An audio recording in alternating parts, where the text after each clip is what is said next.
It doesn't matter if 1 million people come to your website. If your website doesn't convert that traffic into leads, subscribers, or paying customers, then it's all a waste. There are a lot of tools and tips and information I have for you regarding getting your website to peak performance, but there's only one basic tool that I'm going to share with you right now that will have the largest impact on what you do. This is Google Analytics. There's a link below so you can visit the site yourself. This is a tool that will let you follow a number of metrics. Now, a metric is a computer nerd's way of saying a measurement of what's happening on your site. This tool gives you great information. It's simple, it's free, it's Google. I'm a Google fan, and this tool they provide will give you all sorts of great information about your website. It's kind of hard to describe how it works unless you can see it in action, so let's get right to the fun stuff. This is your analytics dashboard. This is your website at a glance, and I'll give you a quick tour of the different features so you can get a taste of why this tool is so useful for tuning up and testing your website. The first thing to glance at is the number of visitors you're getting. This line shows you, on a daily basis, how many people are coming to your site. Very simple, but if only 50 people visit this day, and then 200 people visit this day, was there something that I did to increase the number of visitors? If so, is there some way that I can repeat that and make it happen again and again? On the left here, I'll just point this out, there are more links that will go into detail on your site visitors, where your visitors are coming from, how individual pages on your site are doing, and to get a closer look at how well your website is achieving the goals that you have for it. Now, if you click on these links, you'll get detailed information, but the basic information on your visitors, traffic sources, content, and goals are located on this dashboard page. I'll scroll down here and show you what I'm talking about. Now, here's a look at your visitors. You can see how many visits your website has had in the last month, how many pages all your visitors looked at total, and the average pages per visit that each visitor looked at. Now, why do they show you this information? Because these are just numbers unless you can get some meaning from them. So, for example, if I've got 10 pages on my website and I want people to read all of them, but the average visitor is only reading 3, then that indicates that something is wrong. Maybe there are broken links that people click on and they don't go to where they're supposed to. Maybe the information on my site is boring and people are leaving and I need to do something about that.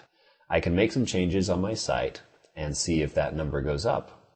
If it does, I did something right. This is how you can test different things on your website and measure the results. Well, let's take a look at the bounce rate. This means someone came to my site and the first thing they did was hit the back button. The higher my bounce rate, the more people are coming to my site and either not finding what they're looking for and they're leaving, or I'm not giving them a compelling enough reason to read further and dig deeper into my site. Average time on site. What does that indicate? If I have a lot of information on my site, but people are only spending 2 minutes on average, it probably means they're leaving before they get all the information, and I want to do something about that. Maybe 2 minutes is too long. Maybe I only want them to spend 30 seconds on my site and have them click on a link and go to another site.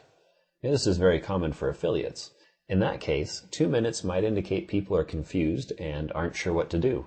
So maybe I need to make the directions more clear on my site. Can you see how each of these metrics don't have any particular meaning assigned to them, but you can use them to understand how people are interacting with your site? Like goals. Goals are something you can measure to see if your site is serving its purpose. In my case, my goal for my website is to have people join my email list. If I'm happy with this number, maybe I don't do anything. But if I think I can get a better percentage of people signing up, then I'll change something and I'll see if I get a better response. Traffic sources. Wouldn't you like to know exactly how people are finding your website? This is an overview, but if I click on the View Report link, I can see exactly which sites are sending me traffic. If I put an article on a website and suddenly got a bunch of traffic from that article, maybe I'll want to write more articles for that website. Or maybe more articles on that particular topic, because it seems to be what people are interested in right now. The traffic report will also show me which search engines are sending me traffic, and what keywords people are typing into search engines when they find my site. That can be handy, and I'll go into detail on how to use these things in future tutorials, But can you see why knowing this information would help you capitalize on the traffic you're getting and improve your website? This is the content overview. These are the most popular pages on my website. If people are loving my investment strategies page, I'll want to make sure that there's a link from that page to my email list. I'll use the popularity of that page to encourage people to do what I want them to do and maybe improve my sign-up rate. Who knows? But I can try it out and see what happens. Maybe it will make a huge difference. The map overlay. This report will actually tell me, down to the city, where people are located that visit my site. If I'm a real estate investor in Phoenix, and I notice that I'm suddenly getting a lot of visitors from the Gilbert area, maybe I should find out what's going on over there. That might be an early sign of some great opportunities opening up that I could take advantage of. But that's web analytics in a nutshell. Does that give you a taste of what analytics can do for you? Can you see how your site visitors can almost tell you, by how they behave on your site, what you need to do to better sell to them?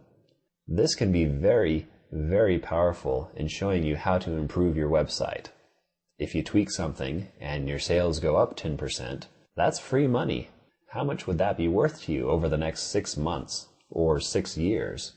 See, I love this stuff, and we're just scratching the surface. We're going to turn your website into a wild prospecting selling machine.